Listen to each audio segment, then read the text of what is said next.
Okay, well, hello. My name is Carrie, and welcome to another episode of Prophecy Montana.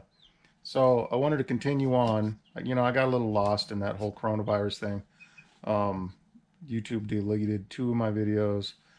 It made me kind of irate, and I thought, I'm kind of losing focus of what's really going on here. So, we're going to get back to some Bible prophecy, and I think that's where this channel needs to stay, really. Um, but So we're in chapter 13 of Revelation. If you go back and watch some of my other videos, I kind of cover, starting from Daniel chapter 2, we went into Daniel chapter 7, we touched on Daniel chapter 8, leading up into Revelation. And you can't really understand Revelation unless you understand Daniel, the book of Daniel. It's very important that you read and understand the book of Daniel because it has a lot of the definitions of the symbols. Like, for example, a beast in Bible prophecy is a nation. Okay, and there were four beasts in Daniel chapter 7. Um, there was a lion, uh, a bear, a leopard, and a nondescript beast, which we're just going to call a dragon for now. And so, in all those beasts, if you add them up, had the same similarity as the first beast in chapter 13 of Revelation. And now we're in chapter 13 of Revelation, we're in verse 11. And John the Revelator, he sees another beast coming up out of the earth, and he had two horns like a lamb, and he spake as a dragon. Okay?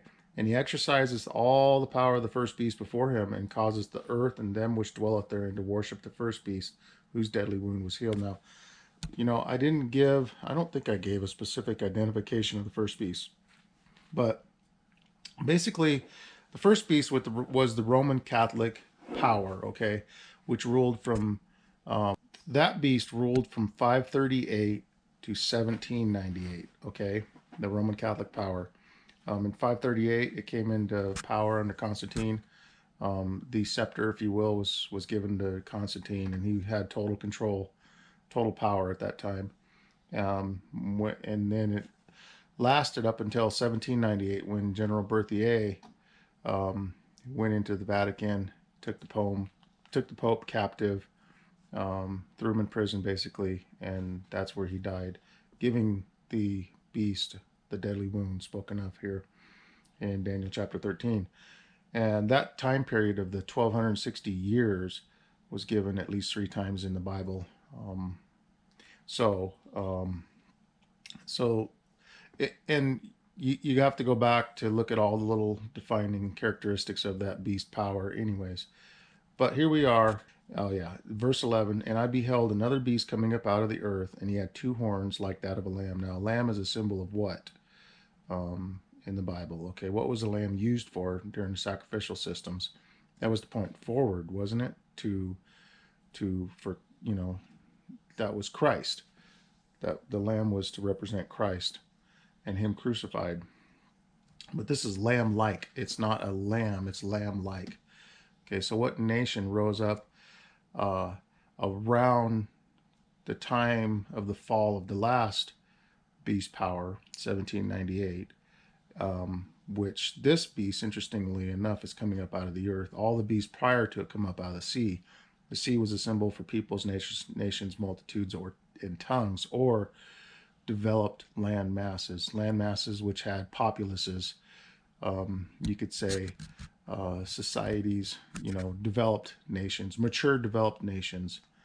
Um, and so, what nation around that time period can you think that rose into power around the 1798 period, before, around?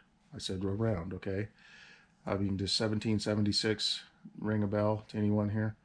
Um, that was essentially a desolate, because if the sea is peoples, nations, multitudes, and tongues, then the earth is the opposite of the sea. So that would be a more desolate area, less developed, you know, less, you know, less mature country. It wasn't even a country at the time. It was only occupied by indigenous peoples. And I know the indigenous peoples consider themselves nations today, but in all reality, it was just a desolate area that was undeveloped, and it fits the description very well.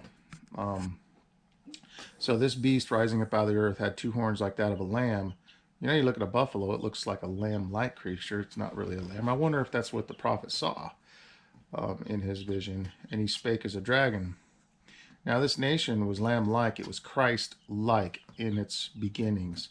There's only one nation in the world that rose under those connotations.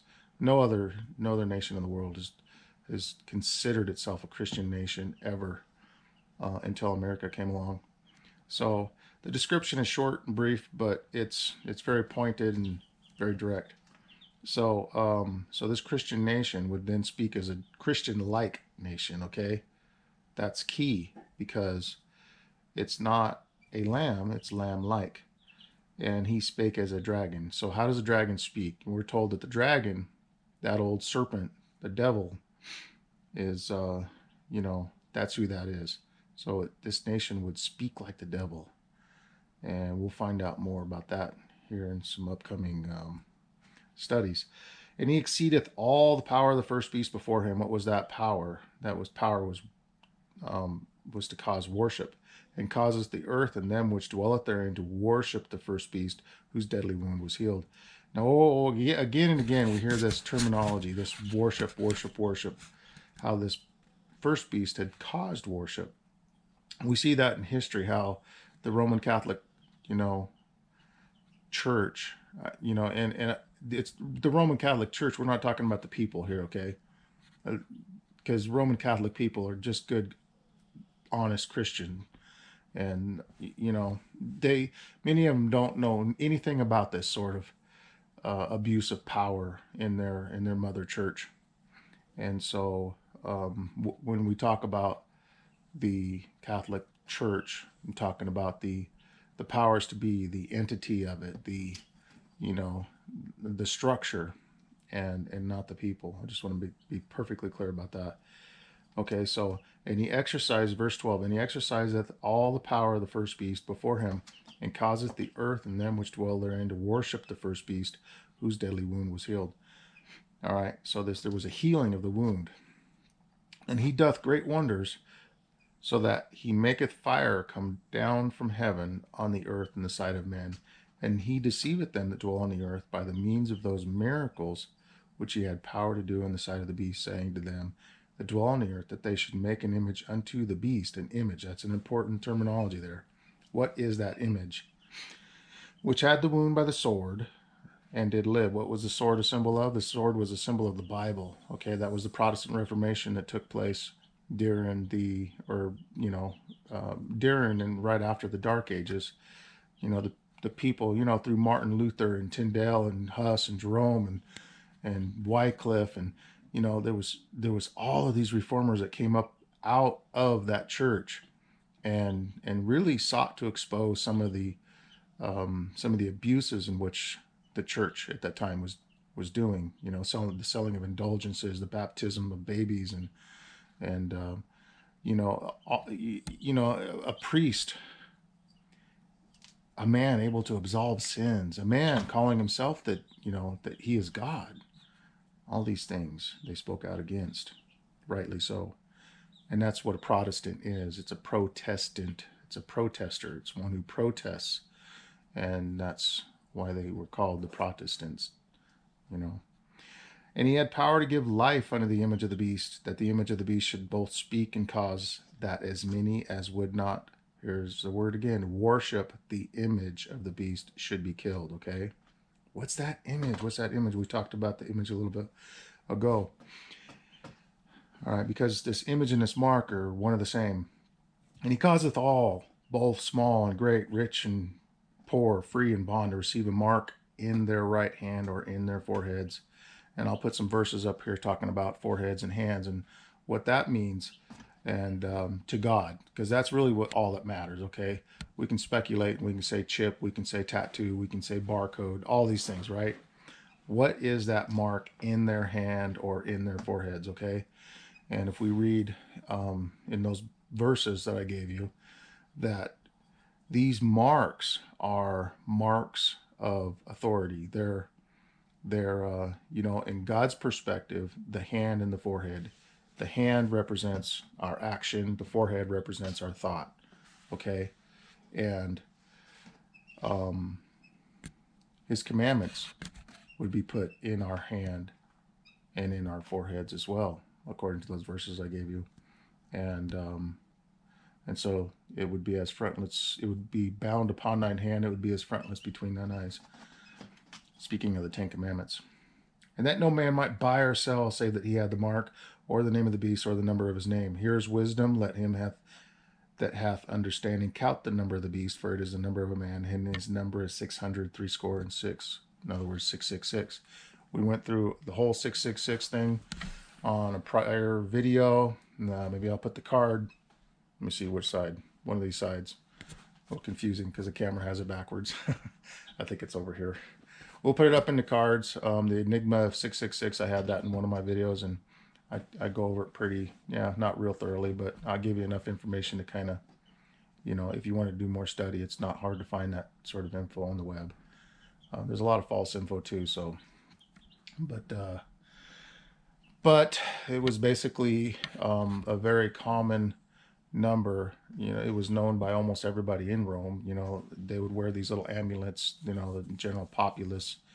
They find those in archaeology by the dozens now as they're unearthing, ruins and such. Little clay tablets with numbers on them, and no matter which way you add them up, they all add to 666, and it was considered like this magical number. And people of power would purposely make sure that they would rename themselves, and they'd make sure their name added up to this 666. It pretty much designated them as a god, according to the pagan ideology. See, this is all paganism. It's all sun worship. It's Mithraism, and all of these things all wrapped up that have, carried itself through Christianity through all these years. And Christianity has bore the stain of paganism for many years. Easter, Christmas, and all of these things, that we celebrate as a Christian nation. Remember, that was lamb-like, okay, Christian-like, went by name only. I think it's Ezekiel talks about a prophetic time when seven women would take hold of one man, saying,